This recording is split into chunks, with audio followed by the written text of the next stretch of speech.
Kalau biasanya nuklir jadi alasan untuk bikin pertemuan diplomatik, sekarang malah jadi target tembak-tembakan.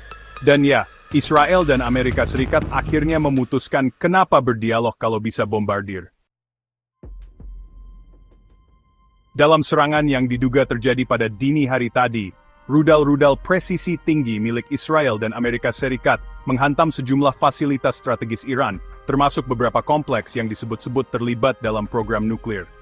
Serangan dilaporkan menghantam Natanz dan Isfahan, dua lokasi penting yang sering disebut dalam laporan IAEA atau Badan Energi Atom Internasional. Dua kota ini, Natanz dan Isfahan, bukan sekadar titik di peta Iran. Mereka adalah jantung dari program nuklir Republik Islam itu sendiri. Dan secara tidak langsung juga merupakan denyut nadi ketegangan geopolitik selama lebih dari 2 dekade terakhir. Serangan terhadap keduanya bisa disamakan dengan menusuk langsung ke pusat saraf nasional. Bukan hanya strategis dari sisi militer, tetapi juga simbolik secara politik dan psikologis. Namun tetap saja, menurut laporan yang beredar ledakan besar terdengar dari arah barat daya kota, saksi mata melaporkan kilatan cahaya tak biasa, diikuti pemadaman listrik skala besar. Gambar satelit mengonfirmasi asap naik dari sektor barat, fasilitas bawah tanah, meskipun tidak jelas tingkat kerusakannya. Tak kalah penting, Isfahan bukan hanya kota sejarah dan pusat budaya Persia, tapi juga lokasi pabrik konversi uranium, pusat riset nuklir, serta salah satu titik pengembangan drone dan rudal dalam naungan IRGC. Disinilah uranium yellow cake diproses jadi gas UF6, tahap awal yang krusial dalam pengayaan. Dan ketika tempat ini dihantam rudal, itu bukan cuma soal strategi, tapi juga pukulan langsung ke wajah nasionalisme Iran. Laporan lokal menyebut, beberapa bangunan pusat dirusak, aktivitas produksi dihentikan, tim tanggap darurat IRGC dikerahkan penuh, dan jalur komunikasi militer dikabarkan sempat dibisukan oleh sinyal aneh selama 7 menit. CIA mungkin menyebut itu kebetulan elektromagnetik, tapi para ahli di Iran menyebutnya, mainan Rusia sudah mulai jalan. Iran mengklaim kerusakan minim, tapi netizen Iran sudah upload story IG dengan filter asap dan emoji bom. Pemerintah Iran, seperti biasa, bergerak cepat dalam konferensi pers. Mereka menyatakan bahwa serangan telah digagalkan sebagian besar, dan bahwa tidak ada kerusakan signifikan terhadap instalasi nuklir. Pernyataan ini disampaikan dengan gaya khas juru bicara militer, nada tegas, tanpa ekspresi, dan selalu diakhiri dengan kalimat heroik seperti, musuh akan menyesal, bangsa Iran tetap kuat. Konflik generasi ini, memperlihatkan dua dunia yang berjalan paralel namun bertabrakan. Di satu sisi, pemerintah Iran berusaha mengontrol narasi, tampil tenang dan dominan. Tapi di sisi lain, anak-anak muda Iran, yang hidup di bawah tekanan sensor, embargo, dan ketegangan militer sejak lahir, justru memilih menyikapi semua itu dengan humor digital. Bayangkan saja ledakan terdengar, tanah bergetar, langit menyala merah. Tapi di tengah situasi kayak gitu, sekelompok pemuda mengonten pakai stabilizer dan ring light portable. Mereka bilang, kalau kiamat memang dekat, ya minimal masuk YP dulu.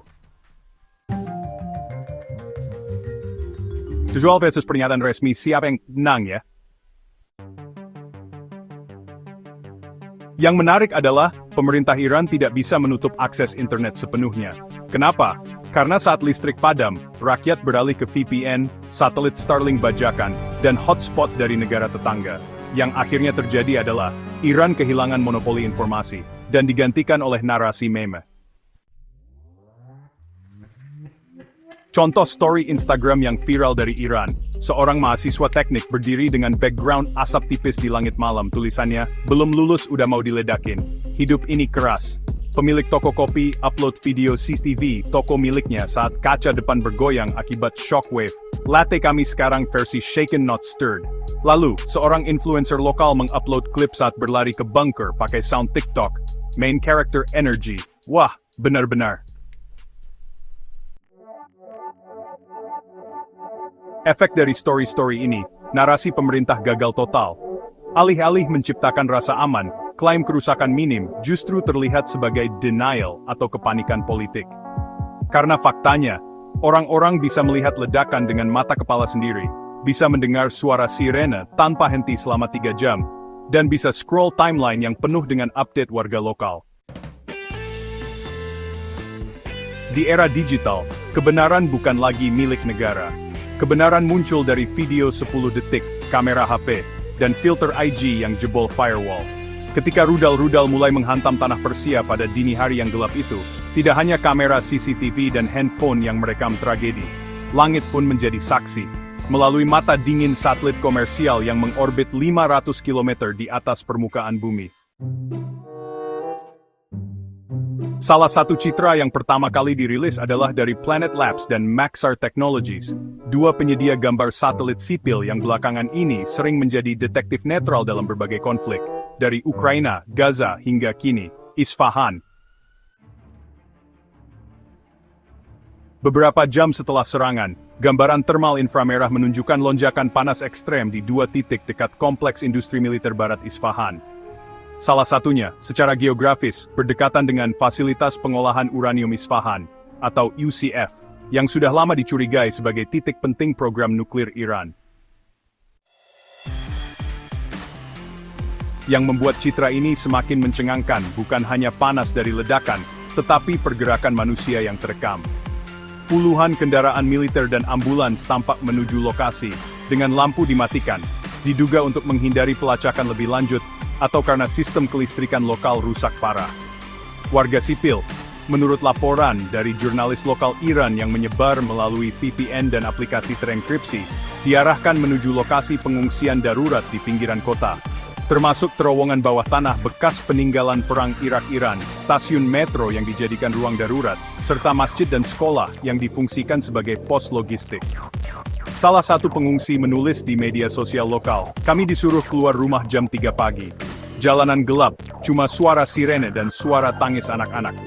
Pemadaman listrik, ya, ini jadi pertanyaan taktik atau akibat.